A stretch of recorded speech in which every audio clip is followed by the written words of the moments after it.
अरे भाई साहब, ये प्रधानमंत्री इतने मगरमच्छ का आंसू रोवे है, इस जैसा प्रधानमंत्री, झूठा प्रधानमंत्री पूरी दुनिया में नहीं मिलेगा आपको। इससे बड़ा झूठा प्रधानमंत्री पूरी दुनिया के अंदर नहीं मिलेगा। इतना झूठा प्रधानमंत्री है ये इस देश का। अरे बीजेपी के लोग तो बोल रहे हैं, बीजेपी के लोग बोल रहे हैं, बीजेपी के लोग तो पता नहीं ये बोल रहे हैं ब्रह्मा का अवतार है, कोई कहता है विष्णु का अवतार है, कोई कह रहा है शंकर भगवान का अवतार है, कोई कहता है राम का अवतार है। क्या क्या माने उनके बताइए आप। अरे भाई साहब ये बताइए, किसानों ने वोट दिया बीजेपी को, हमने भी दिया बीजेपी को वोट, लेकिन बीजेपी ने, उन्होंने क्या बोला, बहुत हुई महंगाई की मार, अब की बार मोदी सरकार, अच्छे दिन आएंगे, किसानों की आय दुगनी होगी, भाइयों बहनों मुझे वोट दो, भाइयों बहनों मैं आपके सामने वादा करता हूँ। बोला ना प्रधानमंत्री मोदी ने, बोला ना, लेकिन हुआ क्या, उसके विपरीत हुआ ना। प्रधानमंत्री नरेंद्र मोदी ने पूरे देश के सामने 130 करोड़ लोगों की बात करते हैं, क्या मिमिक्री करने वाले लोग आ गए, लेकिन नरेंद्र मोदी ने जब 130 करोड़ लोगों की बात करी और उन पे विश्वास की बात करी, जब जनता ने कहा कि भाई चलो ये प्रधानमंत्री बोल रहा कुछ करेगा, लेकिन हुआ क्या, आज उद्योग धंधे चौपट हैं, महिला की सुरक्षा को लेकर चिंताएं हैं, पूरे देश में असुरक्षा का माहौल है महिलाओं को लेकर। आज बलिबार की सर बलात्कार की घटनाओं में, आपको नहीं पता, बलात्कार की घटनाओं में 70% इजाफा हुआ है, आपको पता है। बच्चों के साथ जो बलात्कार पहले 10% होते थे, आज वो 60% बलात्कार हो रहे हैं बच्चों के साथ। देश के अंदर इतना बुरा माहौल पैदा कर दिया है, पहले कभी इतनी नफरत नहीं थी। मुसलमानों को लेकर घृणा पैदा कर दिया आपने पूरे देश के अंदर।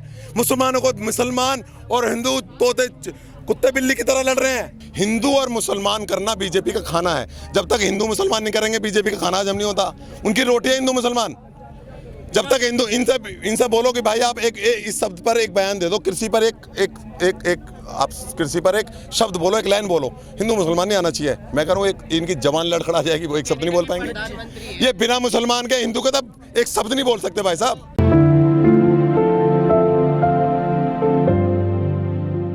अरे तो प्रधानमंत्री की बात, प्रधानमंत्री तो कई बातों पे वादा कर चुके हैं। प्रधानमंत्री तो हर चीज पे बोलते हैं। वो तो कहते हैं कि हम किसानों का दुगना कर देंगे, 15-15 लाख तुम्हारे खातों में ला देंगे, 2 करोड़ रोजगार दे देंगे पूरे देश के अंदर। वो तो काला धन की बात कर रहे थे, काला धन वापस लेकर आ जाएंगे, महंगाई कम कर देंगे।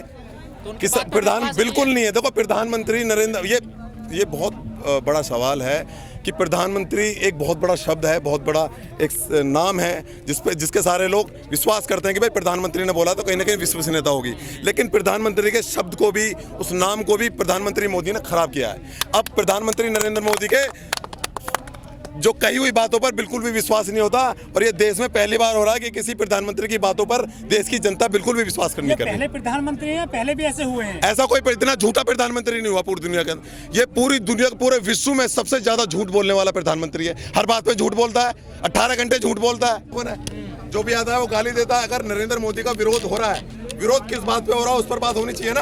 अगर ये कानूनों में खामियां है, कानूनों में दिक्कत है, उसका विरोध होना चाहिए। अगर सरकार को लगता है ये कानून बहुत अच्छे हैं, बढ़िया है कानून, तो सरकार के प्रतिनिधि अगर बात करें, मैं किसानों से, किसानों का खुला मंच है, तो बात करने आते तो आप कहाँ उतरे? कौन आया बताइए, आप बता दीजिए। एक आदमी आया बात करने के लिए? साहब आए, कौन आया?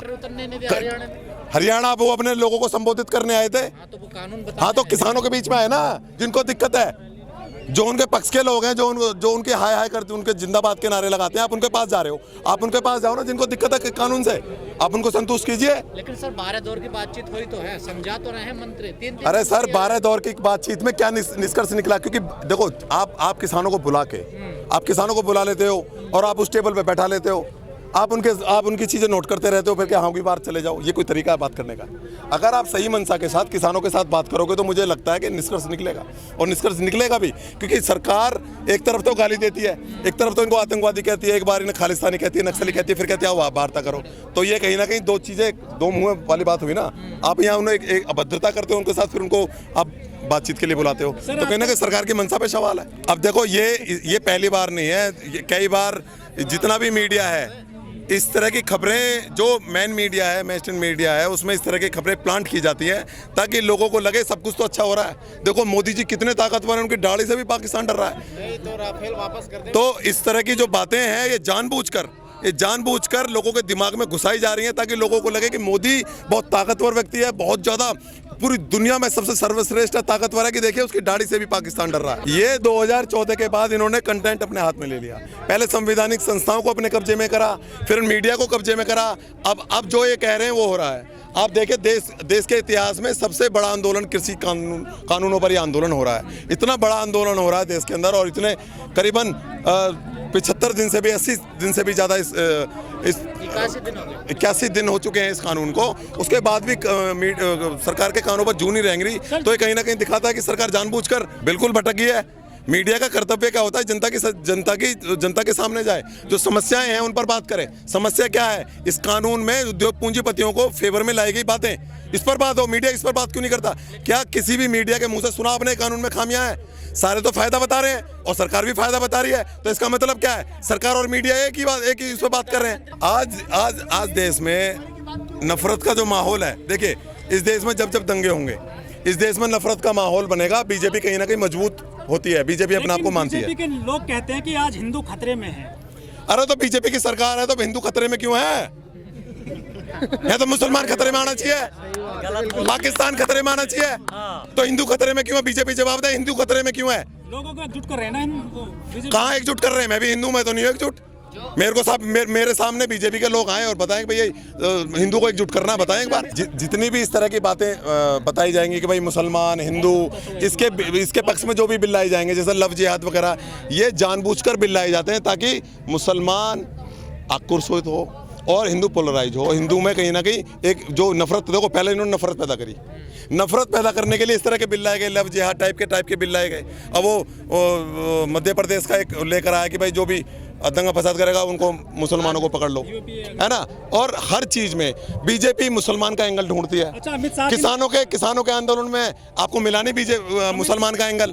अरे आप ये बताइए, जब ऐसा बयान देता है तो आप बात कर रहे हो, और जब ये अभी इंटरनेशनल मीडिया में जो बैन आए उसको लेकर तो तुमने उस पर FIR कर दी 16 साल की लड़की पर, है।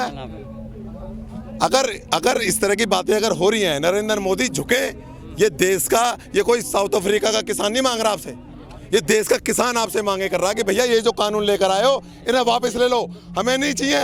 ये झुकना होता है, किसानों को बुलाना और उनका एक कप चाय पिला के और एक टेबल के बाहर बैठा देना, ये तरीका है बातचीत का। और फिर बाहर आके उन्हें देशद्रोही, पाकिस्तानी, खालिस्तानी बोलना, टुकड़े गैंग बोलना, इतनी अभद्रता, इतनी गंदी गालियां देना। किसानों का जो पेज है उसे बंद करवा दिया आप लोगों ने।